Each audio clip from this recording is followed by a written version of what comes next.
জিজ্ঞেস করবো টনি? বল। তুই কাউকে ভালোবাসিস? আরে এই কলেজের প্রত্যেকটা ছেলে মেয়ে জানে আমি কাকে ভালোবাসি, আর তুই আমাকে নতুন করে জিজ্ঞেস করছিস? তুই জানিস না? না জানি না। তুই কাকে ভালোবাসিস বল না। এই যে। তুই আংটিকে ভালোবাসিস? আরে না না, আন্টিকে ভালোবাসতে যাবো কেন? আন্টির মালিককে ভালোবাসি। কেমন দেখতে মেয়েটা? জানি না, ওর সঙ্গে শুধু ফোনে আলাপ হয়েছে, এখনো সামনাসামনি দেখিনি। তার মানে না দেখে প্রেম?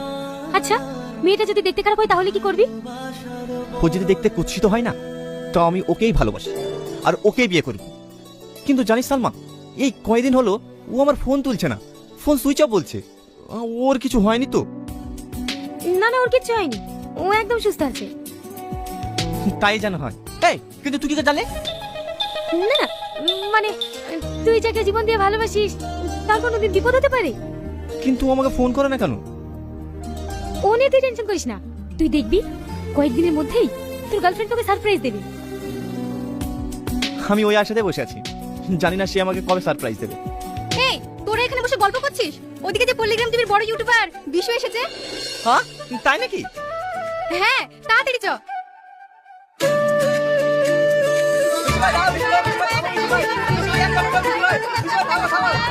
এইগুলো হইচই করো, থামো থামো থামো।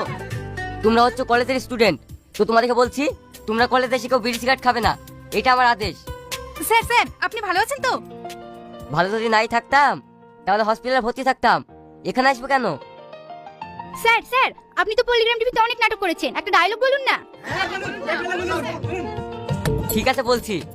এই ম্যাডাম, এই বিষ্ণু মস্তানের বিরুদ্ধে হয়তো করে সাক্ষী দিতে চাস না, তাহলে আর জ্যান্ত ফিরে আসবি না, ওখানেই খালাস করে দেবো।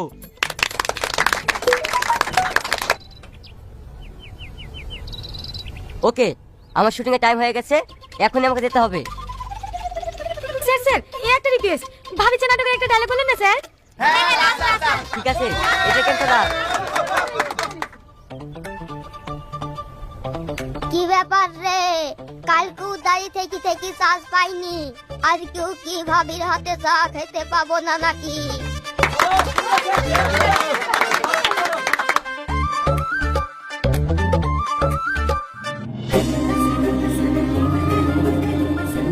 আজকে বিশুকে পেয়ে না আমাদের দারুণ আনন্দ হলো। কি রে তোর আনন্দ হয়নি? হয়েছে, কিন্তু কালকে আমার সব থেকে বেশি আনন্দের দিন। কেন রে? টনির সঙ্গে আমার অনেকক্ষণ কথা হয়েছে, ও আমাকে অনেক ভালোবাসে। তার মানে টনিকে তুই ভালোবাসার কথা বলে দিয়েছিস? না এখনো বলিনি, কালকে সব বলবো। তাই নাকি? কি বলবি?